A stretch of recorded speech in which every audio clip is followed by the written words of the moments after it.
Welcome in JB Photo, and in today's episode we will talk about this little brick called Pentina.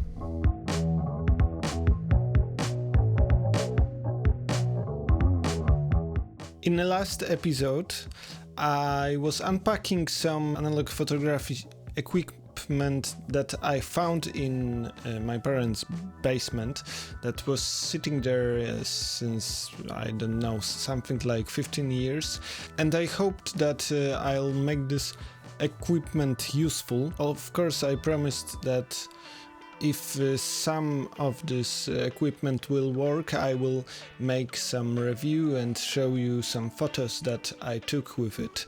First thing that was working straight from the box was this Pentina, this beautiful shape camera from 60's. Firstly, I will tell you something about this camera.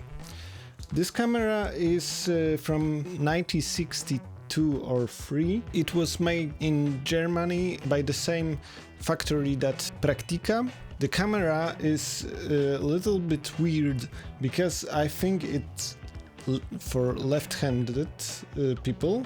The shutter button is in the left side, and everything that normally you'll find at the top of the camera, you will find here at the bottom. Here you get set for ISO or ASA. Here you get like the thing to wind the stock.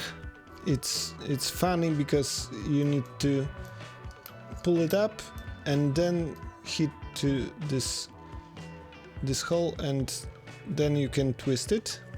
Here is a button to release to wind it. Here is switch just to remember if you get like a color film or black and white, and of course you get like a typical twist for a stand.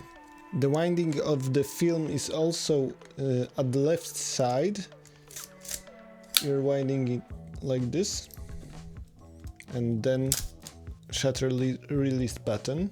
You have here some light metering at the top and some cold shoe, I think. Whole camera is not using the battery.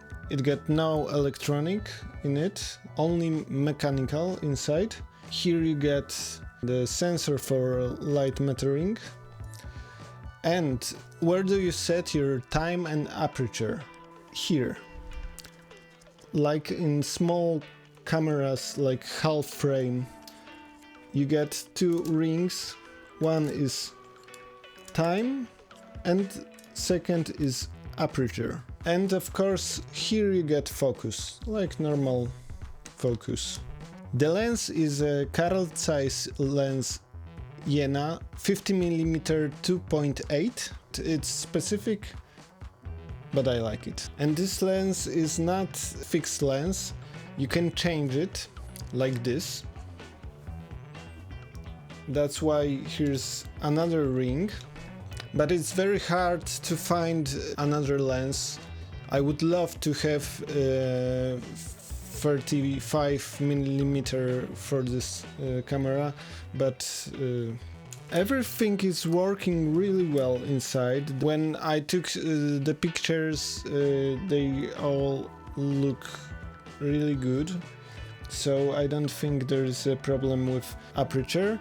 Sometimes it was a little bit hazy, but I think it's because I set ISO on 400 to make this sensor more sensitive for light.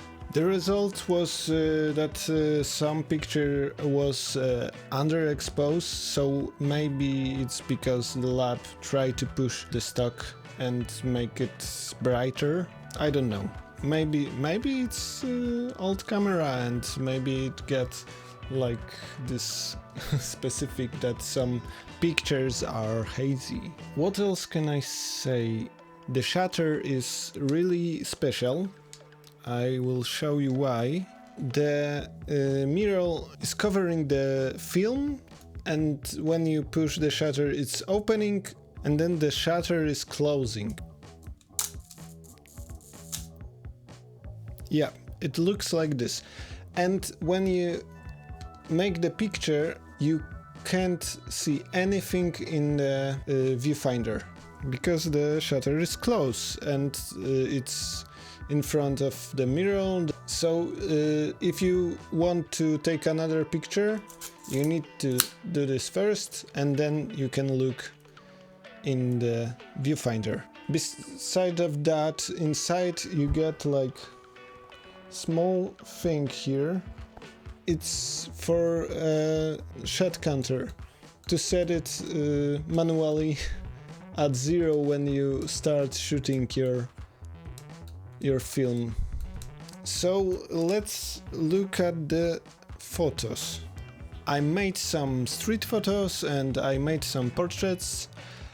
I used a normal Kodak Gold. This camera is from 60's and I'm very happy with that because, you know, that's why I got this camera. That's why I use it, not to take sharp, really realistic pictures, but to take those like hazy, not sharp pictures with beautiful colors. And I think the lens is making it easy.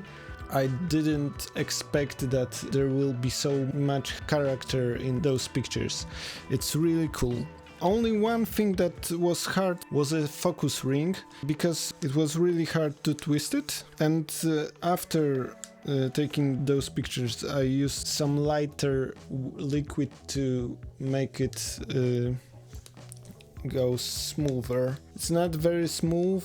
I need to work on that a little bit. I think the lens needs proper cleaning, but it was the only thing. The left-handed thing is not so much problematic for me because you can use it upside down if you are right-handed, or you can twist it like this. I felt that it's really more handy than some SLR, and it's not so obvious that you got like analog camera, but still it's a brick. People can see that you're taking pictures. Is there something else I need to tell you? There's this little thing here, this switch, and when it's down and you'll want to make a picture, the shutter will close, but the mirror won't jump, so the film will not be exposed. So you won't take a picture. You need to be careful and keep it up here. I hope you liked this video. I hope that there was some interesting stuff for you. You can always subscribe my channel, and you can watch last episode if you didn't see it, to see what else I found in this storage with old cameras. And you can support me by buying me a coffee, and you can follow me on Instagram to see more of my pictures and some music, because I'm a musician. Yep, that's all for today. Thank you very much. See you next time.